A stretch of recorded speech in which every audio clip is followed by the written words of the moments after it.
With also evaluations, please know the sport. Please be sure you know what you're talking about when you're giving feedback to officials. Like, some of the reasons why some of you are in this position is because like you may be some of our best officials, and we want you out there critiquing others to make them better. And then another thing is to ensure that program areas are safe. So I'll go over some facility policies just to double check that we have that. But your main responsibility as a supervisor is just to be sure that like people are being safe. Like it's a very easy job in perspective of things, but like you're also the person that has to deal with the policies. Like you have to be enforcing policies, but pretty much dealing with the stuff that no one else wants to deal with. So again, we expect in this position that you are confident in your ability to do so. Please be sure that you are enforcing what we want you to. And then officiate sports as needed, as well as attending all supervisor trainings and staff meetings. So we'll have monthly meetings throughout the semester.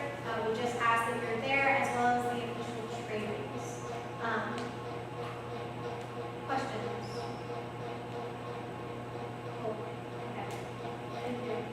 I'm getting some dead stares, so let me know if I need to spice it up or anything. Cool. Alright, employee manual. So, we recently just got our club monitor rate bumped up to $13.35. I believe that's what all of the past supervisors got paid, right? Cool. So for any position that you have, club or intramural, you'll get paid $13.35 for your position. There is a difference in time reporting versus clocking in. So I'm under the impression that y'all are going to report your time after, so you're not going to clock in for your shifts. Yes, Mike? That's for intramural supervisor. Club supervisor, you're talking about. Cool. Thank you. Yeah, listen to Marty on that. Listen to me. So with that, with the club shifts, you'll initially just clock in, and that'll be through U access. But then the other ones are going to time report. Please be sure that you're clocking in at the correct rate. So if there's ever an opportunity that you do have to officiate out on the field, let me start over. You guys can clock in as your supervisor rate when you're officiating, is what I'm trying to say. So if you do have an official shift scheduled, got your promotion for a reason, and you can clock in as your supervisor rate, you don't have to clock in as the official. Maybe a little bit different for coordinators, but just be sure that you can do that and utilize that when you can. As far as our new hires, please be sure you're up to date on your trainings. If you need to get CPR certified, Kelly and I were going to ask about a class that was going to be offered for you all. But initially with our new hires, we want to be sure that you're CPR certified within 30 days of your hire. So if you don't already have that from another position, please be sure that you sign up for the rec. Yes. If you have that from like a different job, not going through the rec, you still have to do it. So it depends on what you got certified through. I believe we Like only Red do. Cross. If you got Red Cross, yep. Just send that to me, and then we should be able to get you covered. Cool. If there's another certification that you got it through, I believe you still have to get Red Cross certified, just because that's what we want to see. Cool. Yeah, first day, bloodborne pathogen, emergency action plan, sexual harassment. Since you all are internal hires, most of you should have gone through most of this training. The only additional thing from officials is you might need to get well card HOV training, and we will send that your way once we get that information. We do have all staff kickoff on September 24th from 8 a.m. to 12 p.m. and that will be mandatory for everyone. So just be sure to put that on your calendars. I want to give y'all a heads up with that. We do have a few club events that weekend, so some of y'all might be working, so just be prepared that it will be a busy weekend, but this is what we got for apps. Apparently hasn't run in a few years, but we're initially bringing it back. Telephone usage. So on your shift, we do expect that you have your telephone on you, just because you're the person that needs to call, like EMS if you need to, or Kelly and I if you need to. So please be sure that you're utilizing your telephone correctly. We ask that you're not texting people all the time, or watching NFL, or doing anything like that. But just be sure you have your phone on you when you're using it correctly. So very similar to training. And then dress code, we will be giving you all red polos, new hires red polos. I don't believe we're going to do, sorry, Mark. I don't believe we'll be giving you all, if I hear any differently, I'll let you know, but new hires will get red polos as well as name tags. As far as shorts, just be sure you're not being unprofessional in your shorts. As far as, this is a question. I've been fine with leggings in the past. Has this initially been something that y'all have been able to wear? Yeah. Leggings? Yes. Yes. So for IMs and club sport practices, as long as they're black, your leggings and joggers are approved use. However, for game day shifts and higher events that require more visibility, it's khaki pants. Thank you. Hear that, everyone? Cool. Shorts are AFA too as well. Sure. Okay, a couple things.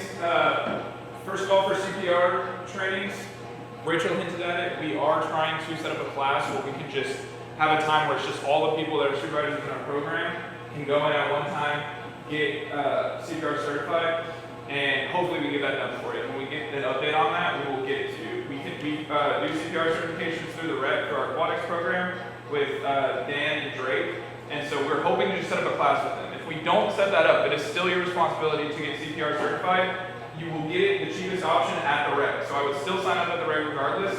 And even if we get y'all a class where all y'all can go in at the same time, I'm 99% sure you're still gonna have to pay for it. So you're gonna have to pay for it regardless. It's a 2-year certification. It'll last. It works anywhere. So you need it for this job, but CPR certification, obviously, if you're certified, you can use it anywhere. If you get another job that needs it, it's valid there for two years. I believe it's $30 a year, which is the cheapest you're gonna pay. It costs $60 to do it at a hospital or something like that. So get it done here. You'll reach out to Dan, who is in our aquatics program, if you're gonna do it by yourself. But like I said, we're working on trying to get a class together where y'all can all just come in at one time, and hope that'll be the easier option. If that doesn't happen, then you're gonna have to go by yourself. It's an expectation because you have to be able to respond to emergencies out there. Telephones, if you have your cell phone, yes, use it out there. If not, we've got them in the office as well for you to take out. So we've got some real old, like 1990s Motorola phones, I think they are. Yeah, the flip phones. So if you don't have a cell phone, you can take that. Or if your cell phone's dead for that shift, you weren't able to charge it, we've got those in our sport office. And then lastly, the pay rate of $13.35. We just got that position changed from club sport monitor to club sport supervisor. So that is why I get a pay rate raise, and that means that if you officiate, if you work club sport shifts, or if you work as a supervisor, you're getting paid $13.35 regardless. So one of the big deals of becoming a sport supervisor, big deal, I guess it's 35% raise, is you get to work as an official, but you will be getting paid supervisor pay. So you get paid a little bit more because you're trained on how to do more things. Alright, alcohol smoking policy, don't do it on your shift, absolutely not okay. As far as patrons, it's also something we don't allow, so just make sure you're doing that. I will be very pissed if I find out y'all are smoking jewels out, so please don't do that. And then hours cap, you get to work 25 hours a week. You all are going to be responsible for this. If we see on the back end, on our end, that you're pushing it, we'll give you a heads up. But please be sure you don't work over 25 hours. International students will work 20. One thing that's not on there, it should be pretty self-explanatory, but we had an issue for last year, is headphones and AirPods. It's crucial that you're be able to listen, because a lot of times people get injured or call for you and they'll need your attention. There's several times where I'm practicing and I notice the supervisor had AirPods in, whether it's one or both, and that's just not okay. Also, there's times where people put their foot up and think that they're discreet. You're not. So just be mindful and always know that somebody is probably watching you. If it's a club sport or IM, they have direct line to us. So P's and Q's, no headphones, try to limit engagement on your cell phones and laptops. I mentioned this later in the PowerPoint, but it's also your job to keep each other accountable. So not only yourself, but please be sure that you are enforcing policies with each other. Whether that's just a slight conversation or just being like, hey, like this is going on. But this is what we do ask of you, just because we're not going to be out there. Alright, yeah, so like I said before, this is the next slide that I was getting into. So punctuality, professionalism, excellence in customer service, communication, and attendance. So what I was going to say with punctuality is you're the supervisor on shift, we expect you to be punctual, and we want your officials to be punctual as well. This is kind of just a standard that we're holding, and we want to be sure that we're holding everyone accountable. So this includes game time and patron as well. It's important for you to be punctual just because people are looking up to you, and that's what they expect from you. Professionalism, again, this is a fun job, but we don't want to see you flipping each other off and across the field just from a participant standpoint. Please be sure you're being aware of who's around you when you're on shift and who you're talking to. You're going to be working with your friends, and that's awesome, and you're going to be overseeing your friends playing sports. But please be mindful of who's watching from the outside, because we do ask that you act in a professional manner. Just to reiterate that, that includes uniform, how you hold yourself, how you do trainings, so that just overrides everything. Customer service, we'll be providing you with all the policies that we want you to enforce, and we expect that you do know these. So it is a lot of information, but since you're out on the field, we do want you to be experts in customer service as well as dealing with people, which initially we will give you that training info. Communication. If Kelly and I or you all are trying to reach out to each other, we do kind of expect that you're responding to messages within 24 hours. Oftentimes, when you submit your daily report, if Kelly and I or Casey has a question about it from the night before, we need an initial response, just because that's something that we're dealing with on a day-to-day basis. So please be sure you're keeping up to date on your emails as well as grouping messages. I know we all have my cell phone number and Kelly's cell phone number, so text us and we will get your numbers as well, so we will probably be texting you. Again, it's going to be an open communication sort of job, but if we're dealing with something on the back end, we need to hear about it. I also know oftentimes Diana or Jackson will have questions on game scores or anything like that. So if they're reaching out to you, please be sure that you are being punctual with that. And then attendance, trainings, and shifts. So with trainings, we do ask that you all, you are the supervisors, we ask that you be there 100% if you can. If you can't, I'm completely fine if you email us heads up in advance. However, it's kind of one of those situations that if you have the training dates in advance, like we said at the beginning of the semester, we want you to plan your time around the shifts. And so initially going forward, that's what Kelly and I are going to try to uphold, and we ask that you keep us accountable for this as well. But we want you to know the training dates months in advance, and we want you to be able to plan around that going forward, just so you're not missing important information. This is one of those jobs that it's very time consuming, and we do ask a lot of you, but we want you to be here and we need you to be present in the time that you have here. That makes sense.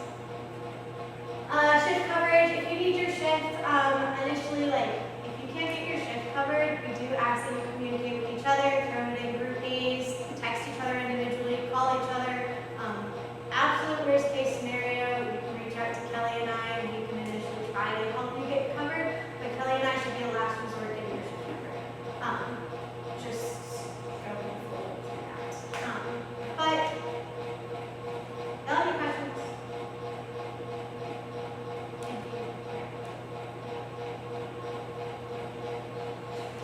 Facility policies, I'm not going to read everything on here, but you all need to know this going forward, especially when you're out at Rincon and sit-in, just because you're the only ones out there.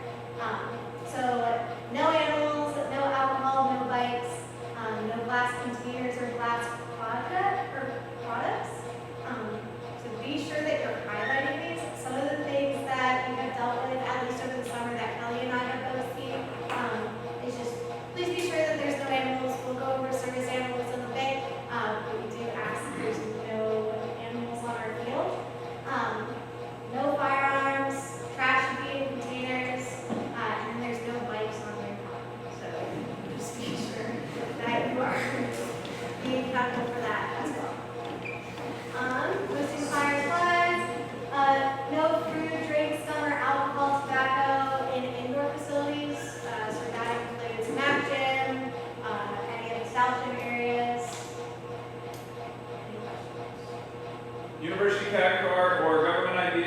CPR check-in for all intramural sports. That is going to be your holy grail. If one of you does not uphold that and checks somebody in without checking their ID, that tells the participant that they don't need their ID at all to check in. So then when the supervisor upholds their job responsibilities and does ask for an ID, they get attitude from that participant, and that participant is disrespectful to them because for the past week they hadn't had to use their ID to check in, right? Makes sense? And so that's why when we go over these policies, and that one specifically, because you are going to be checking in people daily, that's one of your biggest job responsibilities, you have to make sure that we're all on the same page, we all know what the policies are, and that we are upholding them, because it's not fair to somebody else who does their job correctly to get crap for it, basically, because they're doing it and they took the training to heart and implemented those things, and then somebody who didn't do that has made their job much harder, right? And so that's part of the trust that we have amongst our staff, and that y'all should uphold with each other. But just making sure that first of all, it's going to be the thing that you're doing the most, and it's a TAT card or a government ID, and you're checking the picture to make sure it's them. I can't tell you how many times as an undergrad, I had some dude who didn't even show me the same skin color in their ID because they think they're just going to show it to you real quick. It's a name on the roster, and then you'll go check them in, right? So just double check the picture and make sure it's them. It's got to be an ID that matches their face, and then you got to make sure their name's on their rosters, which we'll go over a little bit later. I have to do all that. I think Kelly touched on a really important point there, is since you all are supervisors, if there's one of you that's slacking and not enforcing policy, and then someone comes back and starts really hard to enforce the policy, it puts the staff in a very sticky situation. So again, be sure, like, you might not want to be that person that is a stickler in doing this and this and this, but you all need to come to almost like a cohesive agreement of what you're accepting and what you're not. Again, like, this is going to be one of those situations that, like, we don't expect you, I mean, we do expect you to enforce open policy, but that's not likely. And so with that, you just need to be sure that, like, not one person is being more strict than the other, just because it puts our staff kind of in a weird situation, and then eventually comes back to us if we get a complaint about something. So again, be sure that you're holding each other accountable and doing this, and that's that. All right, y'all. We have Jackie stopping by. She is head of HR for us at Hair Rep, and she's going to introduce herself, talk about what she does a little bit, and some things that she's going to need from you. Hi, good morning. My name is Jackie. Venezuela. I'm the HR representative at Campus Rep. I have Lisa Riley, the HR assistant. She's on right now. She's busy.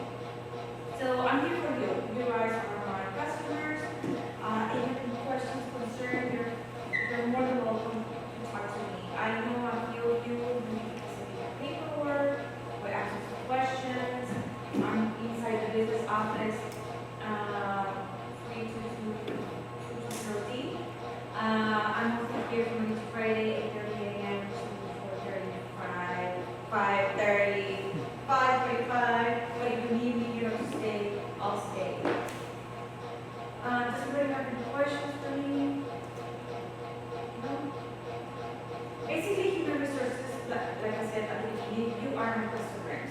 I think a lot of people think, it's the principal office, HR is here, I'm in trouble. So no, HR is here to support you. Sometimes you're gonna ask questions and I'm gonna say no. You're not gonna like my answer, but I'm gonna explain to you why I'm saying no. Or I don't know the answer and I'll get back with you. So like I mentioned, I'm here. You are my customers. I'm here to support you. I know that we are sending trainings. Are you guys receiving trainings from us? Yes. What about you? Have you received training links from us about preventing harassment and discrimination, the security awareness, FERPA? So I did an audit and a lot of us were missing training, including me. So I'm working on that. So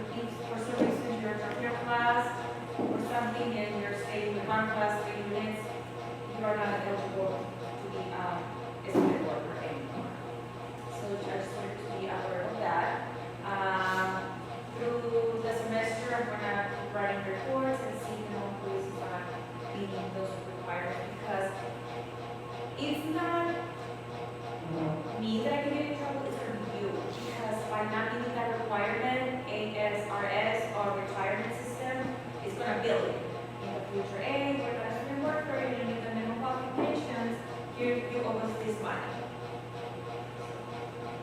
It's not because I want to be mean or something, it's because, you know, I'm trying to protect you to receive a bill from the retirement system. Anything else? Questions, comments? Okay, so you know where to find me, I'm inside the business office. My name and my email somewhere in the website, or you can ask Rachel or Kelly or Casey or whoever you want to. Okay? Thank you, Donna. Thank you. Thank you for listening to me. Dr. Hughes. If you have any like big questions about payroll, like initially you can go through Kelly and I first, but she'll probably be someone that we can refer you to. So, cool. All right, these are our social media pages. So how many of you follow our Instagram page and TikTok? Yeah, I need everyone to go follow it right now. At least get the code, at least the Instagram at the very least. This is just good information about what's going on in our program, esports wise, rec wise. Office staff's gonna be working really hard to make really like entertaining and funny tweets, Instagram posts, and TikToks. So please go follow. Yeah, if you guys make TikToks about the sports office, send them over. We'll definitely post them. If you ever have a